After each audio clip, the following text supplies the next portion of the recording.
ஓடிஜியை 10 மினிட்ஸ்க்கு டைமரை ஆன் பண்ணிவிட்டு டாப் அண்ட் பாட்டம் ராடை ஆன் பண்ணிவிட்டு 180 டிகிரியில் ப்ரீஹீட் வந்து ஆன் பண்ணிக்கோங்க. இப்போ நான் 6 இன்ச் பேன் எடுத்திருக்கேன், அதாவது 1/2 kg பேன் எடுத்திருக்கேன். இதில் வந்து லைட்டாக ஆயில் க்ரீஸ் பண்ணிவிட்டு பட்டர் பேப்பர் போட்டு ஒரு ஓரமாக எடுத்து வச்சுக்கிறேன். இல்லாத பவுலில் ரூம் டெம்பரேச்சரில் உள்ள முட்டை 2 எடுத்திருக்கேன். இதில் வெள்ளைக்கரு தனியாக மஞ்சள் கரு தனியாக பிரித்து எடுத்துக்கிறேன். ஃப்ரிட்ஜிலேருந்து நீங்கள் முட்டையை எடுத்து யூஸ் பண்ணுறீங்கன்னா 3 மணி நேரத்துக்கு முன்னாடியே எடுத்து வெளியில் வச்சு யூஸ் பண்ணிக்கோங்க. முட்டையோட மஞ்சள் கருவில் ஒரு துளி கூட வெள்ளைக்கரு அளவு வந்து கலந்துராமல் பார்த்துக்கோங்க. அப்போ தான் உங்களோட எக் வந்து நல்லா ஸ்டிப்பிக்காக கிடைக்கும். ரூம் டெம்பரேச்சரில் இருக்கிற முட்டையை யூஸ் பண்ணிங்கன்னா மட்டும்தான் உங்களுக்கு எக் வந்து ஸ்டிப்பிக்காக கிடைக்கும். ரெண்டாவது, பாத்திரத்தில் ஏதாவது ஈரம் இருந்தாலும் உங்களுக்கு வந்து ஸ்டிப்பிக்காக கிடைக்க வாய்ப்பு இருக்காது.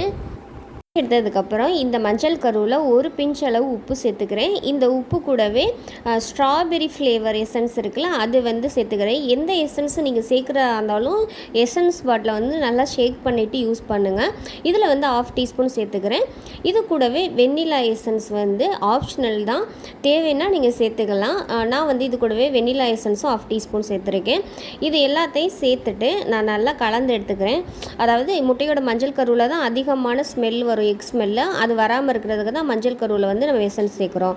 இப்போ வந்து பீட்டரை ஆன் பண்ணி ஃபஸ்ட்டு ஸ்பீடில் எக்கோட ஒயிட் கருவை வந்து நல்லா பீட் பண்ணி எடுத்துக்கிறேன். அதாவது தண்ணியாக இருக்கிறது எல்லாமே இந்த மாதிரி நுர மாதிரி வர்ற அளவுக்கு பீட் பண்ணி எடுத்துக்கோங்க. இது கூடவே 1/2 கப் அளவு சர்க்கரை, அதாவது 1/2 கப் சர்க்கரை எடுத்திருக்கேன். அதாவது 250 ml கப்பில் 1/2 கப் அளவு எடுத்திருக்கேன். இதை வந்து 3 பேட்சாக சேர்த்து ஒவ்வொரு பேட்சுக்கும் 2லேருந்து 3 நிமிஷம் பீட் பண்ணி எடுத்திருக்கேன். அதாவது சர்க்கரையெல்லாம் நல்லா கரையிற அளவுக்கு பீட் பண்ணி எடுத்துக்கோங்க.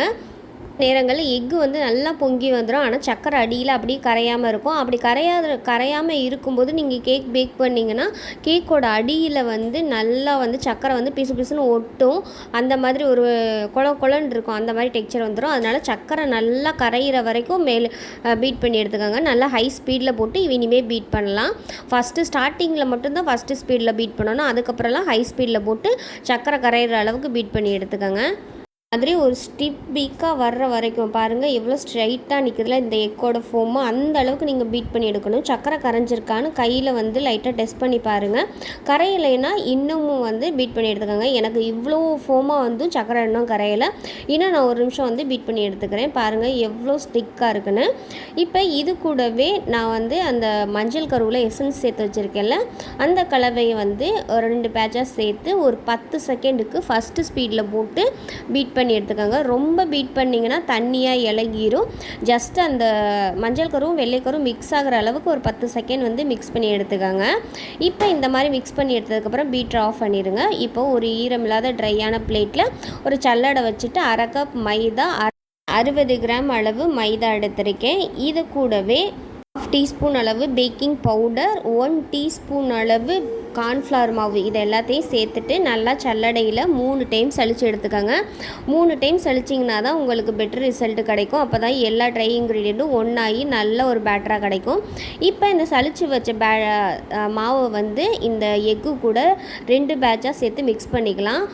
இது கூடவே வாசனை இல்லாத ஆயில் வந்து 1 டீஸ்பூன் எடுத்திருக்கேன். அது கூடவே காய்ச்சி ஆற வச்ச பால் வந்து 1 டீஸ்பூன். பேட்டரை வந்து நல்லா மிக்ஸ் பண்ணி எடுத்துக்கிறேன்.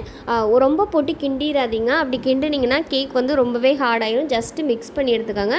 அடுத்து வந்து 2வது பேட்சை சேர்த்துட்டு மறுபடியும் 1 டீஸ்பூன் அளவு ஆயிலும் 1 டீஸ்பூன் அளவு மில்க்கும் சேர்த்து மறுபடியும் அந்த பேட்சை வந்து ஒரு கெட்டியான பதத்துக்கு வந்து நான் ஸ்பேச்சுலா வச்சு ஈவனாக மிக்ஸ் பண்ணி எடுத்துக்கிறேன். இதுக்கு யூஸ் பண்ண எண்ணெய் எவ்வளோன்னு பார்த்தீங்கன்னா 1 டேபிள் ஸ்பூன், அதாவது 2 டீஸ்பூன் அளவு எடுத்திருக்கேன். அதே மாதிரி காய்ச்சி ஆற வச்ச பாலும் 2 டீஸ்பூன் எடுத்திருக்கேன்.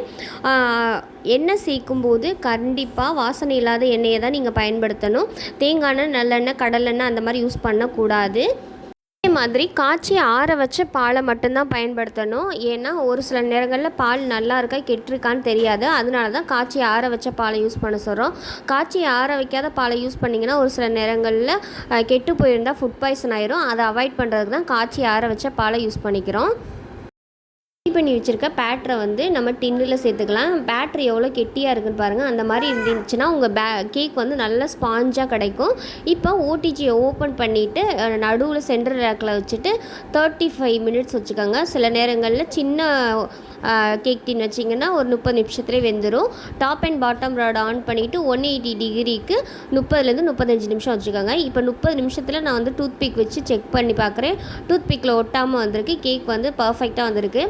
இதில் ட்ரிப்பிங்ஸ் கொடுக்குறதுக்காக கனாஷ் வந்து ரெடி பண்ணிக்கலாம். ஒரு சுடுதண்ணி பாத்திரத்தில் அதுக்கு மேலே ஒரு பாத்திரம் வச்சுட்டு அந்த பாத்திரத்தில் எதுவும் ஈரம் இல்லாமல் பார்த்துக்கோங்க.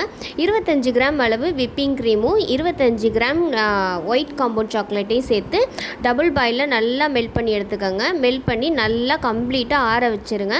அதாவது ரூம் டெம்பரேச்சரில் தான் ஆறணும். ஃப்ரிட்ஜில் வச்சிங்கன்னா கனாஷ் வந்து கெட்டி ஆயிரும்.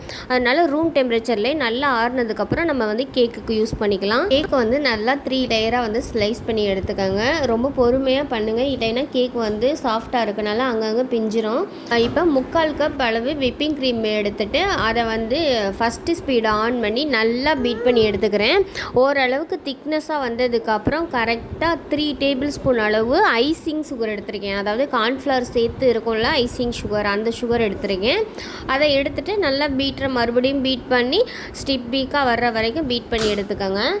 ஒரு டர்ன் டேபிள் மேலே லைட்டாக விப்பிங் க்ரீம் வந்து அப்ளை பண்ணிவிட்டு அது மேலே வந்து ஃபஸ்ட் லேயர் கேக்கை வச்சுக்கலாம். இதுதான் ஸ்ட்ராபெரி க்ரஷ்ஷு. இதோட ரேட்டு பார்த்திங்கன்னா கரெக்டாக 175, அதாவது 750 ml அளவு இருக்கும். இது நார்மல் ரூம் டெம்பரேச்சர்லேயே நீங்கள் ஸ்டோர் பண்ணிக்கலாம். ஃப்ரிட்ஜ் அவசியம் இல்லை. இப்போ 1/4 கப் ப்ளஸ் 2 டேபிள் ஸ்பூன் அளவு நான் சுகர் சிரப் எடுத்துருக்கேன்.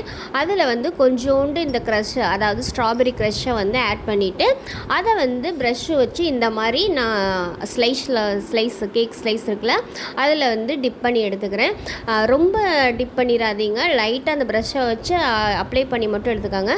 அதுக்கப்புறம் விப்பிங் க்ரீம் வச்சுட்டு மறுபடியும் அந்த எட்ஜிலெல்லாம் ஒரு ரவுண்டு மாதிரி கொடுத்துட்டு நீங்கள் ஸ்ட்ராபெரி க்ரஷ் அதை வந்து ஃபில்லிங்ஸாக கொடுத்துக்கோங்க. அதே மாதிரி இந்த 3 லேயரே வந்து நீங்கள் பர்ஃபெக்டாக விப்பிங் க்ரீம் க்ரஷ் அந்த மாதிரி கொடுத்து அப்ளை பண்ணி எடுத்துக்கோங்க. கண்டிப்பாக ஓரங்களில் வந்து அணைக்கட்டுற மாதிரி வைங்க, இல்லைன்னா ஃபில்லிங்ஸ் வந்து வெளியில் வந்துடும். அப்போ கடைசியில் கோட்டிங் கொடுக்கும்போது அது வந்து பார்க்க பர்ஃபெக்டாக இருக்காது, அங்கங்கே திப்பையாக தெரியும். இப்போ க்ரம் கோட் கொடுத்து லைட்டாக ஃப்ரிட்ஜில் வந்து ஒரு 1/2 hour வந்து செட் பண்ணி எடுத்துக்கோங்க. செட் பண்ணி எடுத்ததுக்கப்புறம் லாஸ்ட்டாக ஃபைனல் கோட் கொடுத்து எடுத்துக்கலாம். ஃபைனல் கோட் கொடுத்ததுக்கப்புறம் வச்சுருக்கோம்ல ஒயிட் கனாஷ், அதில் வந்து பேபி பிங்க் கலர் அது வந்து லைட்டாக ஆட் பண்ணிவிட்டு கம்ப்ளீட்டாக கூல் டவுன் ஆனோடனே இந்த மாதிரி ஓரங்களில் வந்து ட்ரிப்பிங்ஸ் கொடுத்துக்கலாம். ட்ரிப்பிங் கொடுத்ததுக்கப்புறம் மேலேயும் இந்த ஒயிட் கனாஷ் வச்சு நம்ம வந்து அழகாக ஸ்ப்ரெட் பண்ணி எடுத்துக்கலாம். ஸ்ப்ரெட் பண்ணிவிட்டு இந்த மாதிரி சிம்பிளாக ஒரு டிசைன் போட்டு எடுத்துக்கிறேன்.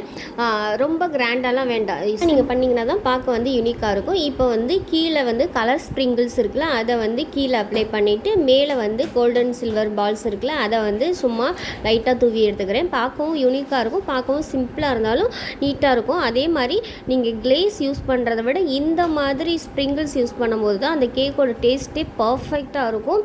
உங்களுடைய கஸ்டமர் வந்து திரும்பி ரிட்டன் வர்றதுக்கு இதுவே கூட காரணமாக இருக்கும். அந்த அளவுக்கு வந்து பர்ஃபெக்டாக இருக்கும். டிசைன்லாம் முடிச்சதுக்கப்புறம் கேக் போட வந்து க்ளீன் பண்ணிடுங்க. ஒருவேளை நீங்கள் கேக் போட க்ளீன் பண்ணாமல் விட்டிங்கன்னா அது பார்க்கும்போது அவ்வளோ அட்ராக்டிவாக தெரியாது, கேக் வந்து பர்ஃபெக்டாக இருக்க மாதிரியே தெரியாது.